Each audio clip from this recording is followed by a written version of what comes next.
Masih bersama saya Rahayu Japar, pemirsa, dan berikut kembali kami sampaikan berita Mataram hari ini. Unjuk rasa mahasiswa Universitas Islam Negeri Mataram menuntut transparansi diwarnai kericuhan.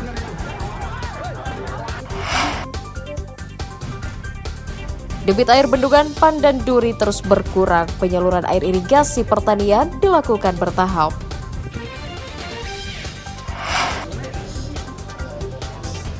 Pemuda desa mengubah limbah tisu menjadi topeng dan figura yang bernilai ekonomis.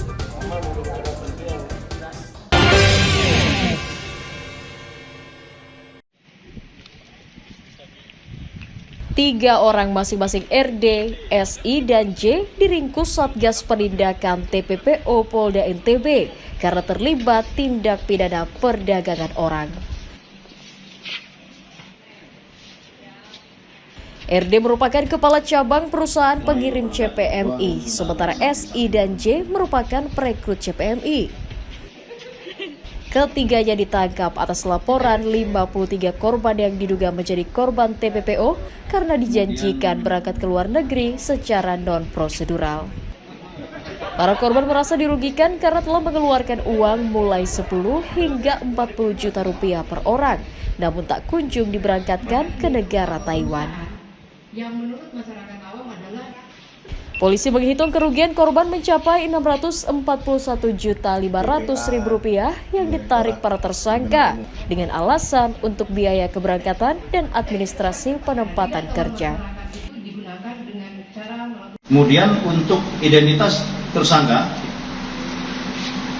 yang pertama atas nama Ibu RD alias D, perempuan sebagai kepala cabang PT PSM yang bersangkutan berperan melakukan proses penempatan CPMI secara non-prosedural ke negara Taiwan dengan menerima setoran dari para pekerja lapangan atas nama TSK S dan TSK J.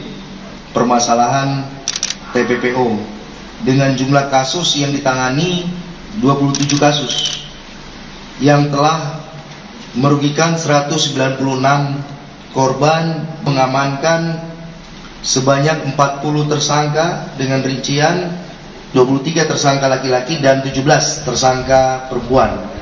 Mayoritas negara tujuan TPPO yaitu negara Taiwan, Arab Saudi, dan Malaysia.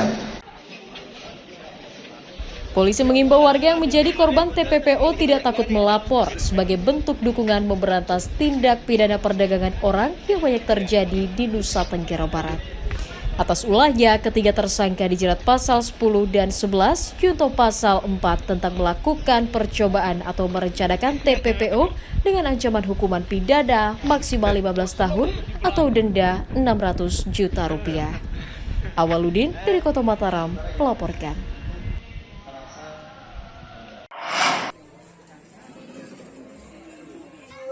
Pemerintah Kabupaten Lombok Barat mengimbau seluruh desa mengoptimalkan dana desa untuk mencegah krisis pangan.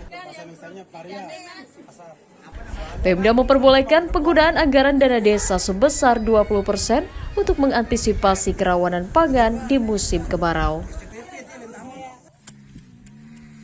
Alokasi dana untuk ketahanan pangan diharapkan meningkatkan ketersediaan pangan dan hasil produksi pertanian untuk mencukupi kebutuhan warga. Pihak desa juga diajak meningkatkan kualitas sumber daya manusia untuk mengoptimalkan sistem ekonomi desa menghadapi kenaikan harga pangan yang terus melambung. Dalam hal ketahanan pangan tentu juga kami di level pemerintah daerah berkoordinasi juga dengan yang selaku leading sektornya yaitu Dinas Ketahanan Pangan dan juga dalam rangka untuk mengadvokasi pemerintah desa untuk juga concern ya terhadap antisipasi dari kerawanan pangan tersebut. Dan tentu dengan beberapa faktor-faktor yang mempengaruhi terhadap kerawanan pangan itu yang bisa kita minimalisir ya. Salah satu diantaranya barangkali yang saya melihat itu adalah alih fungsi lahan. Pemanfaatan sistem yang ada di desa, Pak Kades, kira-kira bisa terpenuhi dengan hadirnya yang perangkat yang baru ini? Insya Allah dengan adanya perangkat yang baru ini sekarang perangkat kami di Desa Umu Baru sudah komplit. Karena kemarin itu kurang 5 perangkat, dengan adanya pansel dan kemarin alhamdulillah sudah selesai. Maka itulah harapan dari kami semua bisa bekerja dengan baik dan bisa mencapai apa yang dicapai oleh sesuai dengan mutu dan visi kami. Dinas Pemberdayaan Masyarakat dan Desa Lombok Barat mengajak pemerintah desa untuk memaksimalkan pemanfaatan dana desa untuk kebutuhan dan kepentingan warga, terutama di musim kemarau panjang saat ini. Hairul Amri melaporkan dari Kabupaten Lombok Barat.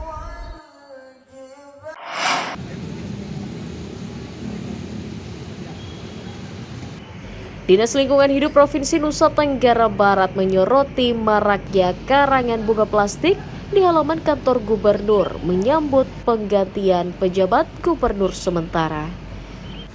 Menjamurnya karangan bunga plastik menganulir program Zero Waste yang diusung pasangan gubernur dan wakil gubernur sebelumnya yang membuat aturan melarang pemberian bunga plastik untuk mencegah pencemaran lingkungan. Dinas Lingkungan Hidup memastikan surat edaran nomor 660 tentang pengurangan sampah plastik masih tetap berlaku untuk menghindari serbuan sampah plastik. Pemda mengimbau karangan bunga plastik dapat diganti dengan tanaman asli dalam pot yang lebih ramah lingkungan. Surat edaran Gubernur nomor 660/06 tahun 2022 tentang pengurangan sampah pada acara seremonial itu sebenarnya tetap berlaku karena tidak ada masa berlakunya di surat edaran tersebut. Kami juga menghimbau kepada seluruh OPD, kemudian kepada para pihak juga untuk sebisa mungkin menghindari penggunaan papan ucapan yang berasal dari bahan-bahan yang tidak ramah lingkungan. Kita mendorong kemudian penggunaan tanaman buah, tanaman bunga dalam pot, atau bunga hidup sebagai pengganti. Kami juga mendorong transformasi papan ucapan selamat yang kemudian besar ukurannya dari bahan styrofoam yang tidak ramah lingkungan menjadi bahan-bahan yang jauh lebih ramah lingkungan. Dinas Lingkungan Hidup NTB berjanji akan mengoptimalkan sosialisasi dan pencegahan bahan plastik pada setiap seremoni acara kedinasan yang digelar pemerintah daerah sebagai upaya meminimalisir sampah plastik yang sejalur dengan program Zero Waste. Dari Kota Mataram, Emi Kusuma melaporkan.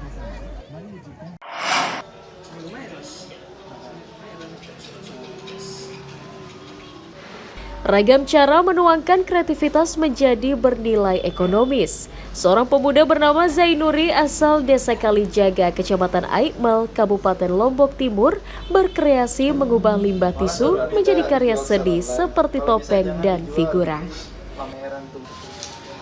Ide tersebut diperoleh Zainuri karena melihat banyaknya limbah bekas tisu yang terbuang dan keinginannya untuk mengurangi sampah di sekitar tempat tinggalnya. Dengan berbekal pengetahuan yang diperoleh melalui media online, ia kemudian berkreasi membuat topeng dan ragam figura hingga hiasan dekoratif. Untuk memproduksinya, Zainuri hanya membutuhkan tisu bekas, kertas buku, air, dan lem yang kemudian dibentuk sedemikian rupa sesuai keinginannya. Untuk membuat sebuah topeng dan bingkai foto, Zainuri hanya memerlukan waktu 1-2 jam saja. Saat ini karya limbah tisu Zainuri baru hanya dijual melalui media online dan banyak dipesan para pecinta seni atau sanggar budaya. Kalau bisa jangan dijual. Kita manfaatkan kertas-kertas bekas atau tisu-tisu bekas, bahkan dari kardus bekas juga kita manfaatkan. Kita kumpulkan bahan-bahannya, lalu kita hancurkan, leburkan jadi butiran-butiran kecil seperti contohnya seperti ini bentuknya. Terus baru kita masukkan dia di wadah, kita campur dengan lem, setelah itu baru kita bentuk dia seperti yang kita inginkan. Setelah itu baru kita jemur, lalu kita amplas dia. Setelah masuk di tahap pengamplasan, baru masuk dalam tahap pengecetan atau pengukisan. Jadi ada beberapa topeng yang kita buat, baik itu topeng ukir sampai topeng lukisnya. Untuk harga, karya topeng dan bingkai foto buatannya dijual mulai Rp35.000 hingga Rp100.000 tergantung ukuran dan tingkat kesulitannya. Kreasi limbah tisu karya Zainuri saat ini mulai diperkenalkan kepada pemuda desa agar bisa diproduksi secara massal sebagai salah satu kiat meningkatkan kemampuan ekonomi warga sekitar. Muhtadin melaporkan dari Kabupaten Lombok Timur.